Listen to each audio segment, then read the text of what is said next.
So as you sit shoulder to shoulder in this small space together and feel the connection of family and the blessings of this family.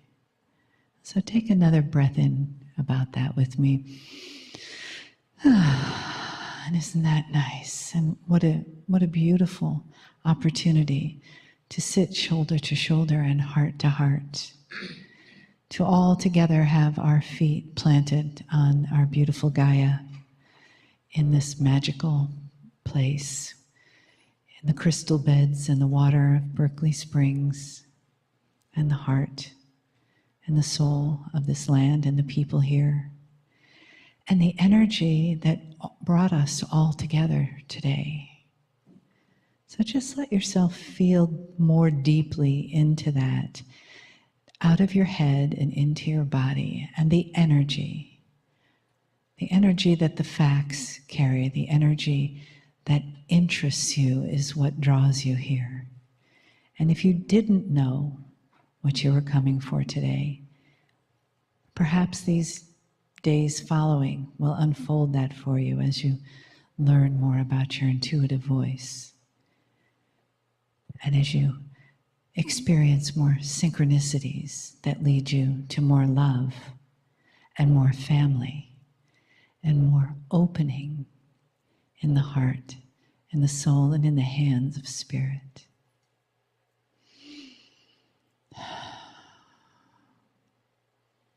So as we welcome the information and the guidance of the Kryon energy, we also express gratitude from the deepest parts of ourselves, welling up through us, through our feet, through Gaia, out through the top of our heads, connecting us to that beautiful, loving, cosmic vibration that we share.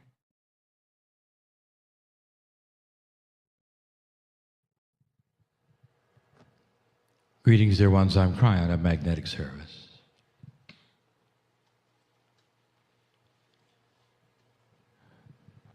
This communication, the channeling of today, will be a little different.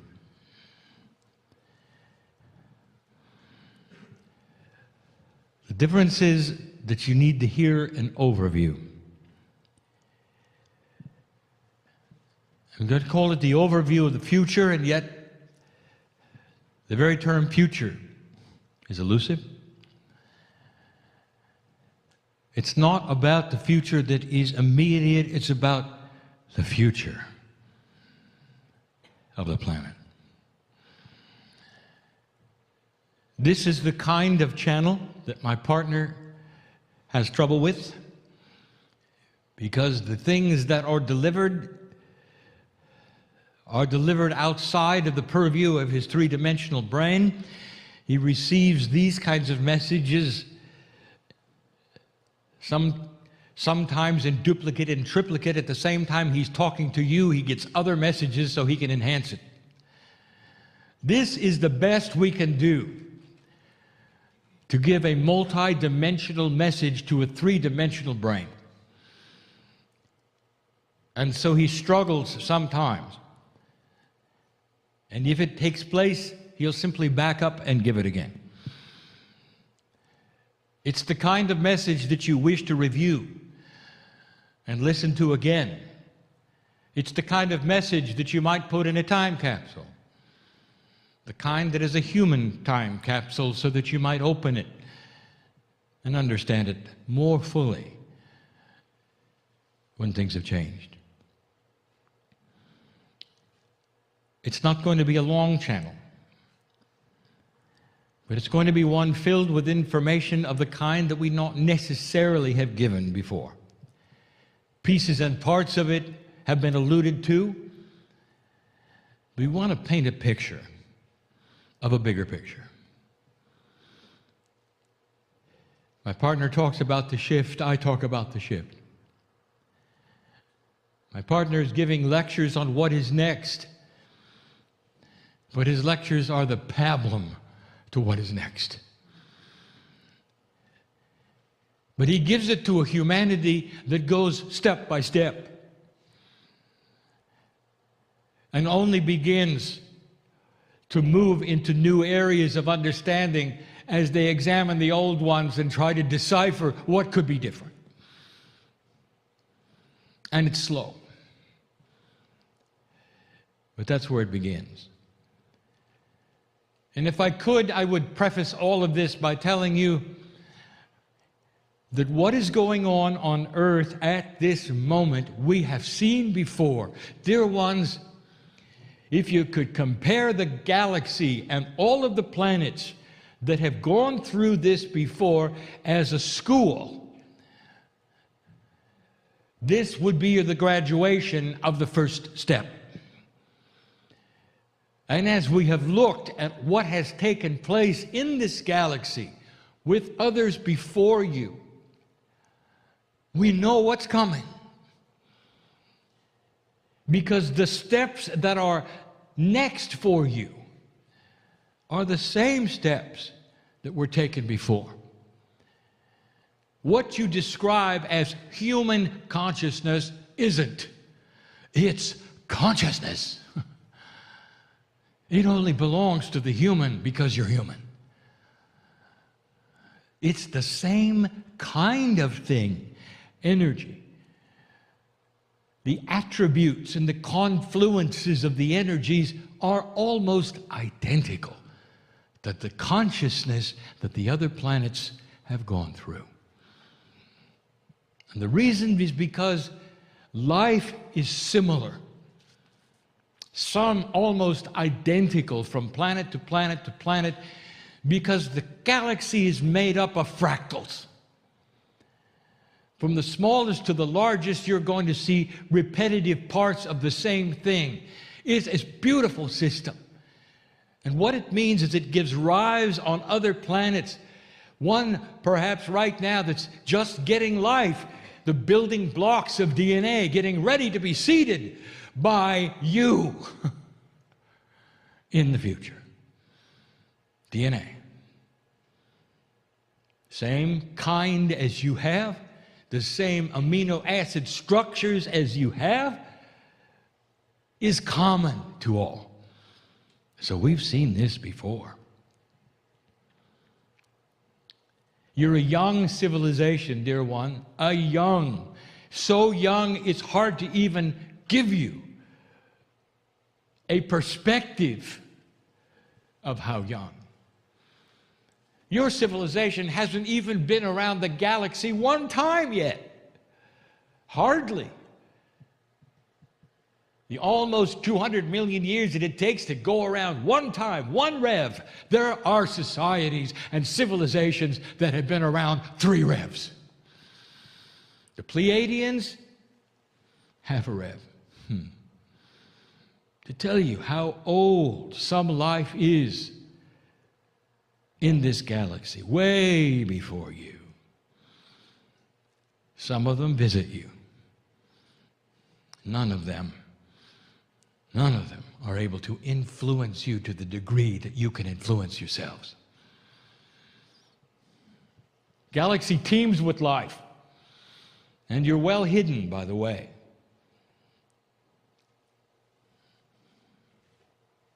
We've seen this before. I want to tell you a bigger picture. Your youth and how young you are starts to explain why the earth has been through such a horrendous time. Civilization looks ugly to you. Your past and your history filled with survival and killing, weaponry, mass destruction, no elegance of thought for life, torture. They all went through that. They all did. Because civilization builds itself as your children build themselves as a metaphor through life. There comes a time, and we've said it before, where a child becomes self-aware and the ego takes over and all they think of is themselves and survival. On the playground at school, some of them become bullies. just to survive. Some of them never get over it. And they're bullies as adults because they never moved into the elegance of the wisdom that you have. As you grow up, there becomes a knowledge and a wisdom that occurs to you that there's a better way to solve problems through listening and cooperation. You have to survive. But the children don't know that. And they will flail, and generation after generation, you bring up children, and they'll do the same thing, and they'll go through the terrible twos and the thrashing threes and the teenage years, and it's over, and hopefully they'll grow up. And if I could be so simplistic to apply this to human civilization, let me do it. You're still on the playground. You're still pushing each other around. You're still getting reactions. You're still in survival. Until about 20 years ago, 30 years ago, even 50, where it started to shift just a little. We have told you over and over, I'm not going to visit it again, what the timetable was, what the calendar said, why I'm here. No, I want to go further than that in this particular channel. I want to talk to you about energy not seen. We're going to talk about this in two places in this channel, and this is the first. Energy not seen. There is a complement of energy in the galaxy that interests you, and you can't see it. But you want to. Because it touches you in ways that are fascinating. This unseen energy is responsible for what the New Agers sense first. You're able to pick up energy in someone's aura somehow, some way. A medical intuitive can actually feel what is wrong. The aura broadcasts sickness, health, joy. What is that? Wouldn't you like to bottle it and take it home and analyze it, and you can't? The very institute that puts this event on, so interested in these energies, unseen energies that make a difference. What is it a reader reads, or a psychic feels, or a futurist can futurize? Where does it come from? Why is it so elusive? And I'm going to tell you in just a moment a little bit more about this. For it's the key to the future. A child would not know about the elegance of wisdom, how to put things together instead of tearing them apart. A child who is ego-driven, who is only waking up to being self-aware, is only going to do what the child does. The only equipment the child has in its very elementary way is going to lash out in certain ways and do certain things. And if you gave them a plate of wisdom, they'd look at it and they'd have no idea what it was and throw it away. This is all about to change. Because this unseen energy has attributes you don't know anything about, and you're discovering. First of all, everything about this unseen energy, which we call the quantum consciousness of humanity, is starting to enhance itself so that it'll be a little more obvious. If I took you to another civilization, like the Pleiadian, like the Orion, the Arcturian, if I took you to any of those, you would not recognize anything. First of all, they don't have technology. How about that? Because physical things that do things, they threw away long ago when they realized that the physics of human consciousness could do everything they ever wanted. That's where it's going. And you still wonder what it is. Truly, what is this? How does it work? is it quantitative? If you have more of it, does it do more things? And the answer is no. Now, we have given you some hints about it. Human consciousness has no succinct definition I could give you that would make any sense at all. Because we have told you that less than 1%, 0.5% of humanity has to awaken in a certain way to affect the entire planet. Now that ought to tell you it's not quantitative. It's not 3D, is it? Less than 0.5%. If you really want to know the numbers, if you need the numbers, that ought to tell you something. It's not about how many of you there are, dear ones. It really isn't. Because there is something hiding here. There is a system, a confluence of systems that you don't know anything about. So let's talk about them. Now, this is not going to be understandable to all of you. That is why you're going to listen to this again if you choose, and others will put it in a time capsule if they choose, and these things may very well pop up later, and you'll go, oh. How do you explain the internet to somebody who's never seen a computer? Where do you begin? How do you explain the elegance of a race car to somebody who hasn't invented a wheel yet? And this is the issue. How do I tell you about what you have no concept of and you're not ready to know because you got to walk through the steps? So let me give you some building blocks and some metaphors. There's something called a wisdom barrier. The wisdom barrier is what we have described as what happens in human consciousness when certain attributes occur that are not quantitative. That is to say, it's not about how many. It's about other things that will occur within the physics of consciousness that you don't know yet anything about this system that must occur in a certain way. In a distributed way, not a centralized way, in order to break this barrier called the wisdom barrier. And when it is broken,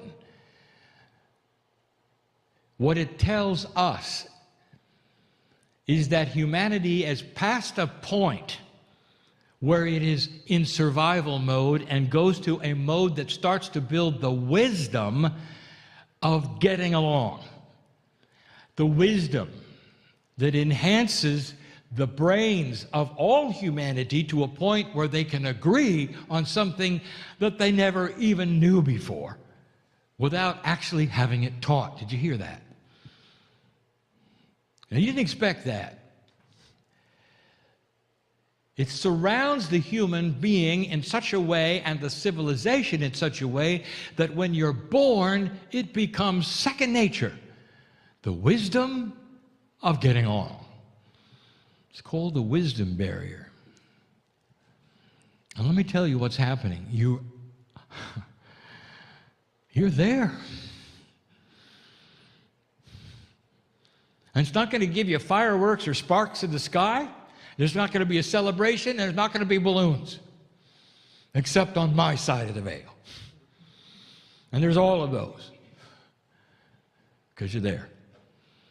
You're looking into the very essence of it. You are peeking into what makes it work. You're about to push the envelope that will affect all humanity, not just the light workers, not just the old souls. You're about to push a button on physics you didn't know existed. Now this is a biggie, the missing piece. How do I explain this? My partner, go very slow. Humanity explains things only from what they know, not what they don't know. Here's an example. You look into space, science looks into space, and they find attributes they cannot explain that do not seem to be Newtonian. But Newtonian physics is the gold standard of motion everywhere. And so the human being struggles to find formulas that will put the unexplained into Newtonian boxes. Welcome to dark matter. You're going to laugh later. And we have told you this before, but this is the human propensity. Take what is known, observe what is unknown but there, and place it into the boxes of the known. Even if they're convoluted, even if they don't make sense, even if they're mysterious.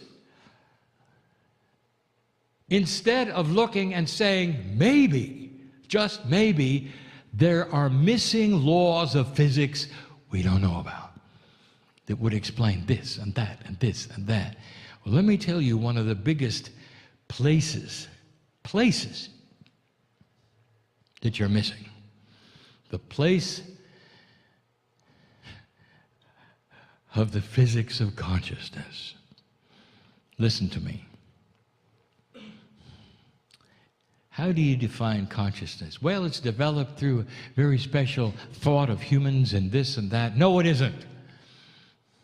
Consciousness is physics, and you should get used to this. You are developing it through human thought, unaware that there are rules of consciousness, and it is a part of quantum physics.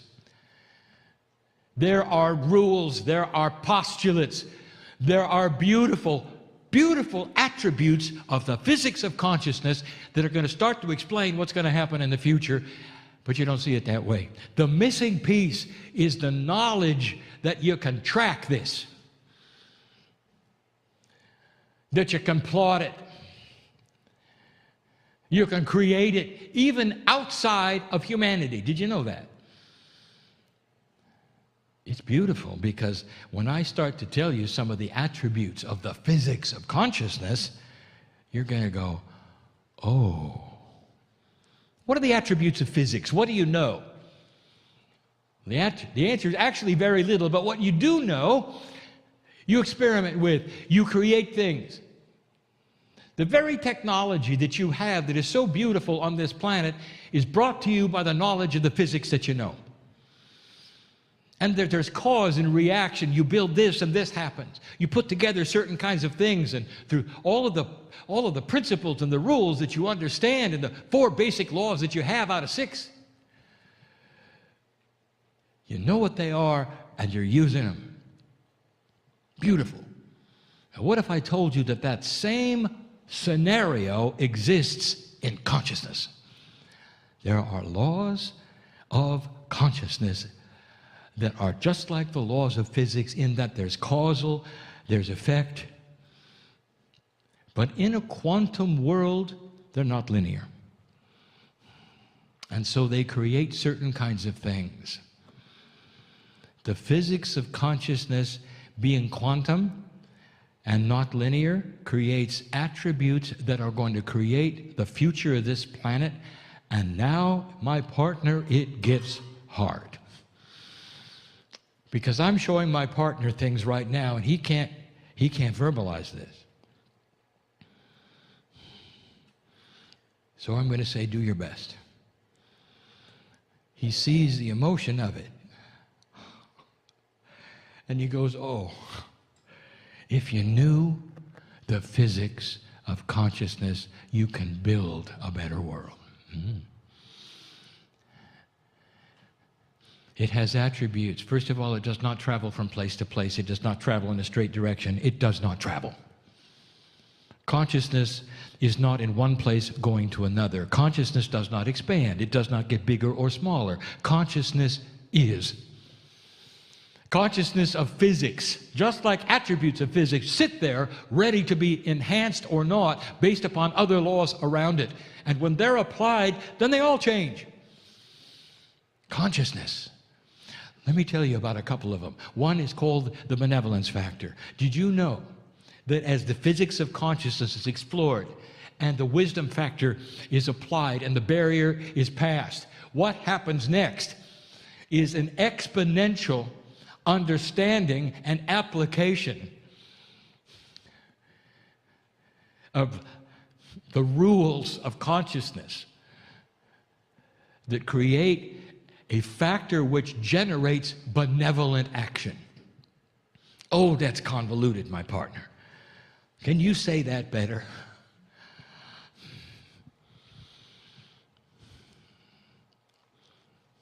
Let me tell you this way.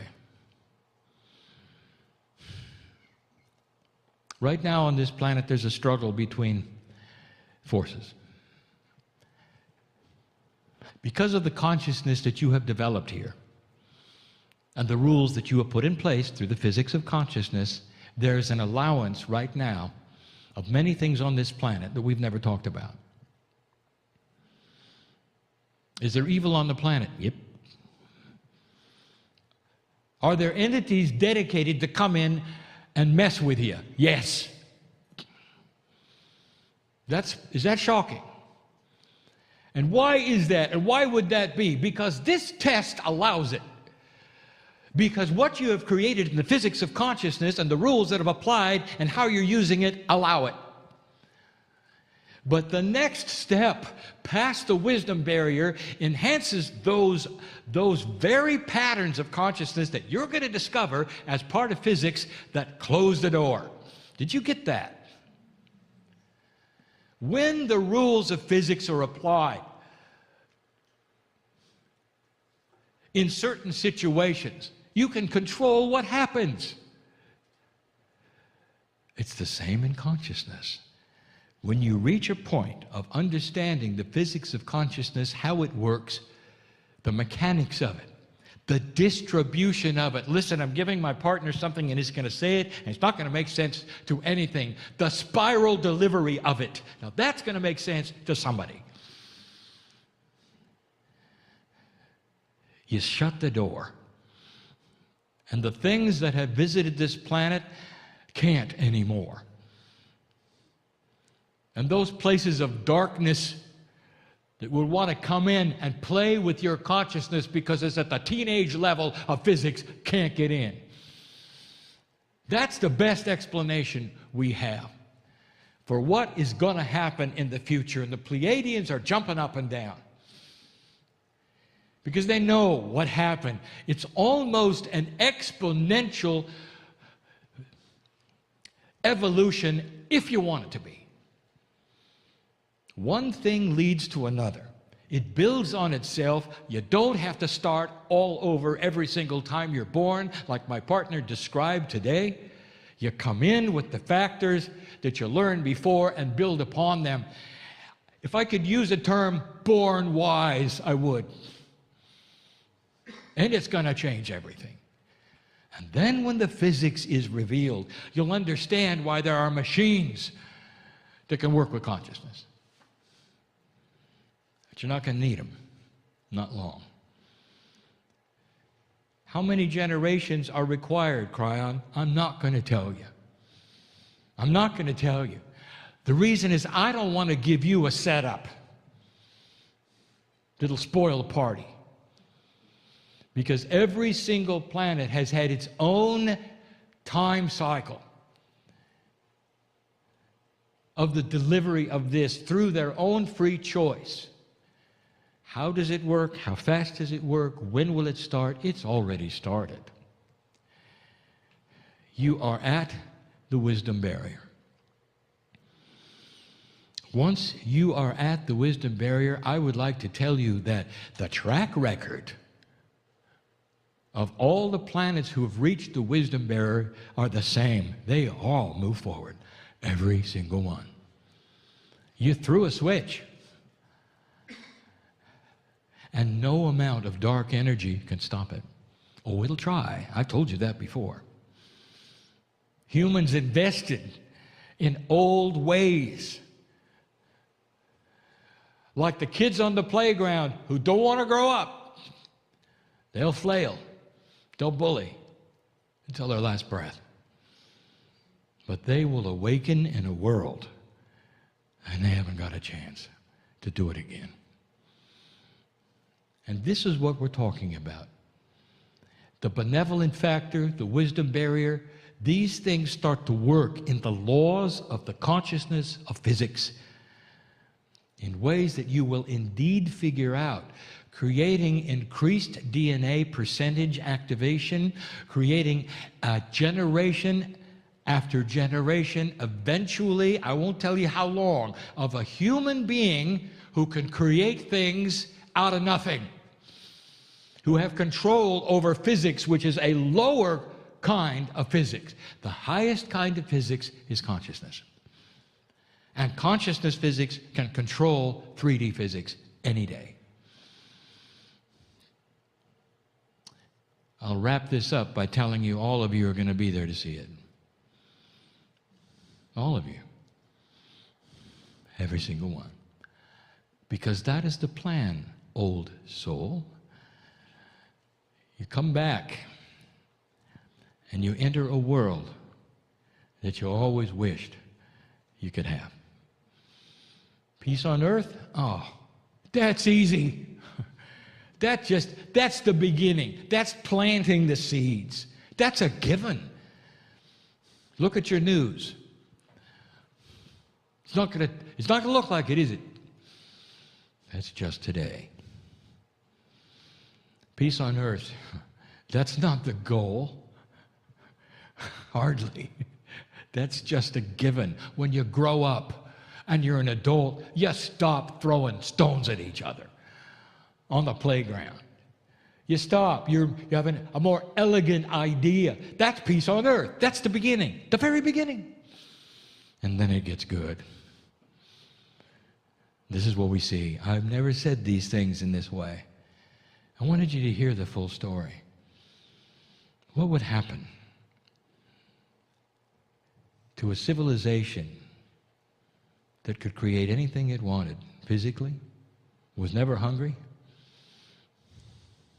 who could live as long as they wanted to, could put themselves in a quantum state if they wanted to, who had different sets of ideas of the way things should work, who had no central control? Did you hear that? Have you ever heard of a managerless corporation? It's like that. And you would say, oh, that can't work. Oh, yes, it can. That's what you're headed for. Government decentralized to where there is none. There will be no such thing as world government, dear ones. Instead, there will be world consciousness agreement. You'll know better. How about that? What happens to a group of adults who go to a party for the first time and they've never met each other? What do? Throw rocks at each other? No, there's a consciousness of the party. They get together. They talk to each other. They have fun. What about a planet that had just that? They're born into a situation where they know better. That's the wisdom factor. That's the barrier you're crossing.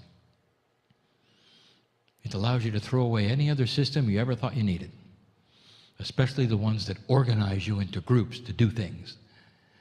It will be second nature. You'll all know together. Too good to be true? Ask a Pleiadian.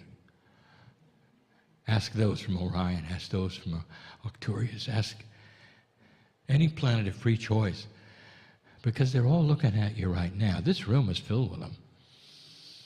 And they're nodding their heads and say, right on, right on, right on. You just wait. You'll be there. And so it is.